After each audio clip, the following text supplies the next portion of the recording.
Stand on any street corner in modern Rome, and you'll hear the hum of scooters, chatter in Italian, and the occasional tourist asking for directions in English, Japanese, or Spanish. But 2,000 years ago, this same place was silent. The streets you walk were barely more than muddy tracks. The mighty Colosseum, which now towers over the city, was still decades from being built. And yet, beneath the calm of today's cafes and piazzas, the ghosts of empire, conquest, and catastrophe are waiting. How did a city that would dominate the world rise from marshlands and blood-soaked soil? From a collection of small settlements on the Tiber River to the heart of a global empire, Rome's journey is a story of ambition, cruelty, and survival. You're about to witness centuries of transformation. Vivid reconstructions will show you the city as it burned, rebuilt, and expanded. From the chaos of invading armies to the triumph of engineering marvels, every stone of Rome tells a story. And not all of them are glorious. Some whisper of betrayal, plague, and death. It begins around 753 BCE. According to legend, Rome was founded by twins, abandoned and left to die on the banks of the Tiber. They were rescued by a she-wolf, raised in the wild, and eventually returned to claim the city. Myth or history, the story sets the tone. Rome was born from struggle, danger, and survival against impossible odds. The early settlement was tiny, vulnerable, and surrounded by hostile neighbors. Hilltop tribes eyed the fertile lands below with envy. Life was precarious. Crops failed, raiders struck, and disease was constant. Yet the river provided a lifeline. Boats carried goods, traders, and ideas from distant lands.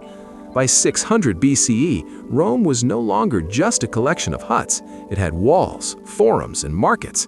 The city was alive, but still fragile. 7 kings ruled in succession, each shaping the city with their own mix of ambition and tyranny.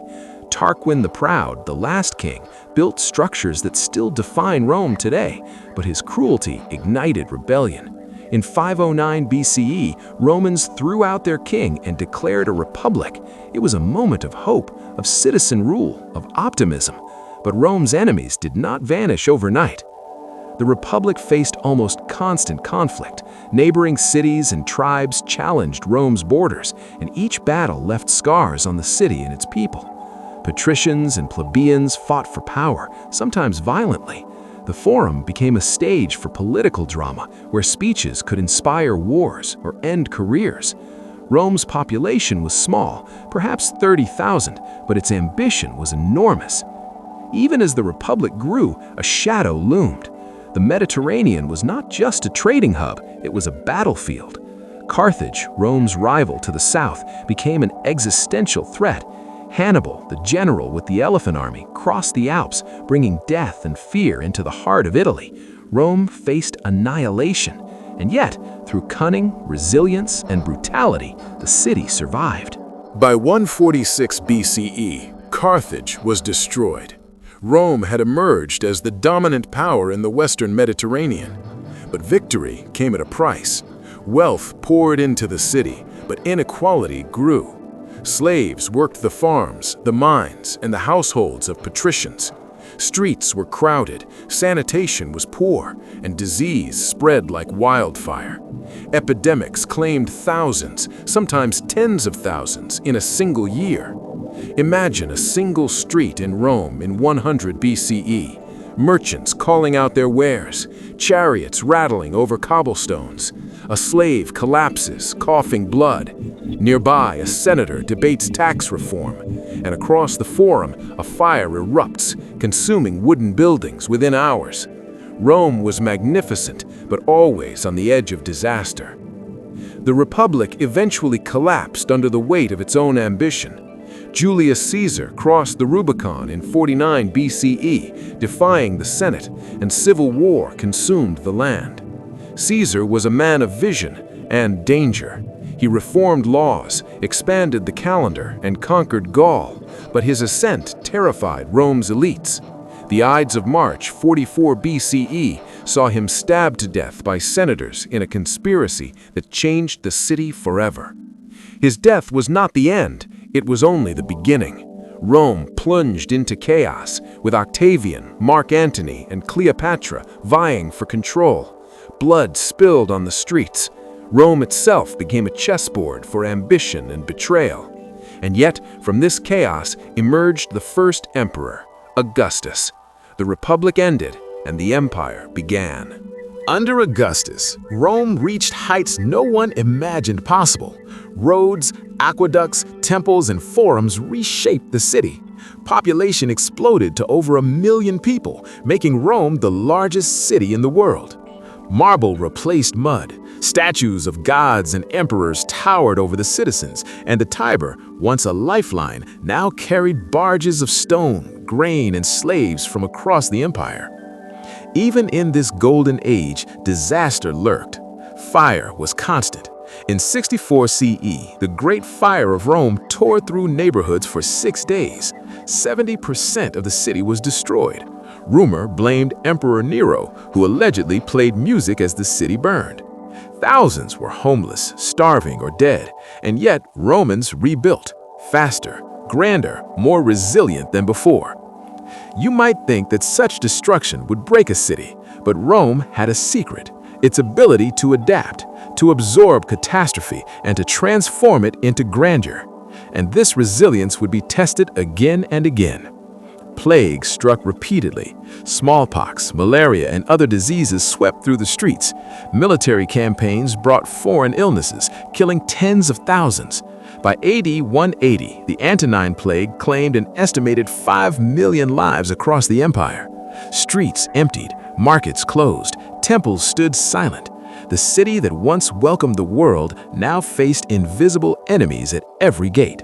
Yet Rome endured. Gladiators still fought, senators still schemed, and ordinary citizens still lived, laughed, and died under marble arches and tiled roofs. But cracks were appearing. Political instability, economic strain, and external threats would define the next centuries. In 410 CE, Rome fell, not to disease, not to fire, but to the Visigoths. Alaric's army sacked the city. Looting, slaughter, and terror filled every street.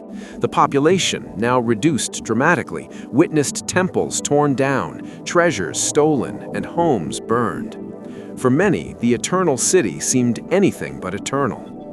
Recovery was slow. The Western Empire weakened, and the Eastern Empire, Byzantium, became the new center of power. Rome shrank. Some districts were abandoned, farms replaced villas, nature reclaimed streets once bustling with life. And yet, the city survived. Medieval Rome was a city of contradictions. Popes ruled alongside feudal lords. Pilgrims arrived from all over Europe. Churches replaced temples, and while parts of the city decayed, others flourished. Markets sold spices from the east.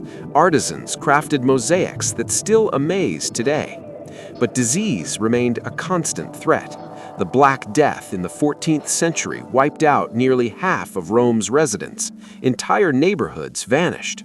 By the Renaissance, Rome reawakened. Popes commissioned artists, architects, and engineers. Michelangelo painted ceilings, Bramante redesigned streets, and Bernini sculpted fountains that continue to awe visitors. Rome was a city reborn, a symbol of human ambition and artistry. Yet, beneath the beauty, political intrigue never ceased. Assassinations, rivalries, and power struggles were woven into the city's daily life. Even as Rome dazzled the world with art and culture, the threat of foreign invasion lingered. French and Spanish armies marched through its gates. Citizens fortified themselves behind walls, barricades, and alliances. The city's survival depended as much on diplomacy as on walls or armies. The 17th and 18th centuries brought wealth, opulence, and science. Papal states expanded influence, and Baroque architecture transformed the skyline. Streets were illuminated, fountains gushed, and theaters thrived. Population grew again, nearing 200,000, but urban life remained precarious. Fires, floods, and epidemics reminded citizens that luxury was never permanent. By the 19th century, Rome became a symbol of national unity. Italy, long fragmented, unified under Victor Emmanuel II in 1870. Rome was chosen as the capital. The city modernized, railways, streets, and new neighborhoods appeared. Population surged to over 500,000, and yet the past never disappeared. Ancient ruins were incorporated into modern streets, blending antiquity with innovation. The 20th century brought 2 world wars, fascist rule, and profound transformation. During Mussolini's era, massive boulevards cut through historic neighborhoods. The population rose again. Bombs fell, but Rome survived with its soul intact. Post-war reconstruction brought democracy, culture, and tourism. By the late 20th century, Rome had become a living museum, a city where every corner whispers history. Step into the Colosseum today, and you see tourists taking selfies. But imagine it as it once was. 50,000 spectators, lions roaring, gladiators fighting, and blood spilling onto the sand. The echoes of human ambition, cruelty, and survival are embedded in every stone. Modern Rome is vibrant, chaotic, and global. Scooters weave through traffic, cafes spill onto cobblestones. Tourists fill piazzas once walked by emperors and soldiers. And yet, the city never forgets its past.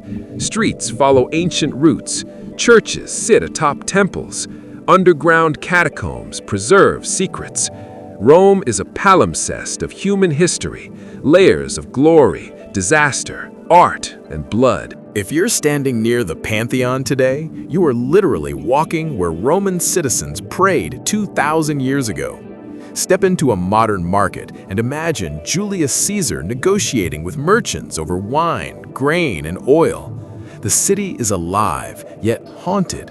Every corner tells a story waiting to be uncovered. Throughout Rome's history, a pattern emerges: catastrophe followed by reinvention. Fire, plague, war, and political upheaval never destroyed the city completely, they transformed it. This resilience is what makes Rome extraordinary, and it's why the eternal city continues to fascinate the world today. Beneath the streets, tunnels, and catacombs lie forgotten artifacts, inscriptions from exiled emperors, tombs of forgotten gladiators, and treasures looted and hidden over centuries. Some of these discoveries are still buried, waiting for the next storm, the next excavation, or the next curious mind. Rome's story is not just about rulers, armies, and monuments, it's about people. Citizens who built, fought, prayed, and survived. Women who managed households, merchants who traded across continents, slaves who toiled in silence, and artists who immortalized moments of glory. Each life, small or grand, contributed to the city's resilience. The eternal city is also a reminder of human ambition and its limits. Empires rise, kings fall, and civilizations are tested. Rome survived because it adapted, because it absorbed chaos and transformed it into order. But every stone, column, and street corner carries memory, whispers of triumph, fear, and mortality. Today, Rome is modern, yet ancient. You can sip espresso in a bustling piazza while standing above a forum where senators debated the fate of an empire.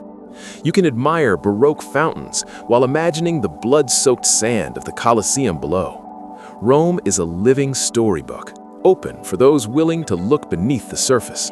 If you're fascinated by this journey from silent marshlands to imperial heart, hit like to keep exploring history with us. There's more to uncover, stories that textbooks skip, secrets hidden beneath centuries of stone and marble. From ancient kings and brutal battles to Renaissance art and modern boulevards, Rome has been the stage for ambition, fear, and survival. It's a city that absorbs history and keeps moving forward. Even today, construction crews unearth ancient ruins, reminding citizens that the past is never gone, it's just waiting to be discovered. Rome's story is not just entertainment, it's a lesson. Survival, adaptation, and ambition are written into every street, every ruin, every whisper of wind carries a lesson from the past, waiting for those who dare to listen. Today, Rome is modern, yet ancient. You can sip espresso in a bustling piazza while standing above a forum where senators debated the fate of an empire. You can admire Baroque fountains while imagining the blood-soaked sand of the Colosseum below. Rome is a living storybook, open for those willing to look beneath the surface. If you're fascinated by this journey from silent marshlands to imperial heart, hit like to keep exploring history with us. There's more to uncover, stories that textbooks skip, secrets hidden beneath centuries of stone and marble. From ancient kings and brutal battles to Renaissance art and modern boulevards, Rome has been the stage for ambition, fear, and survival. It's a city that absorbs history and keeps moving forward. Even today, construction crews unearth ancient ruins, reminding citizens that the past is never gone, it's just waiting to be discovered. Rome's story is not just entertainment, it's a lesson. Survival, adaptation, and ambition are written into every street, every ruin, every whisper of wind carries a lesson from the past, waiting for those who dare to listen. If you enjoyed this journey from marshlands to modern Rome, subscribe for more deep dives into history. Comment below which city's secrets you want us to uncover next, because every city has a story, and some are darker, stranger, and more shocking than you ever imagined. Rome may be eternal, but every day it teaches us about survival, ambition, and the enduring human spirit. Every ruin, every street, every whisper of wind carries a lesson from the past, waiting for those who dare to listen.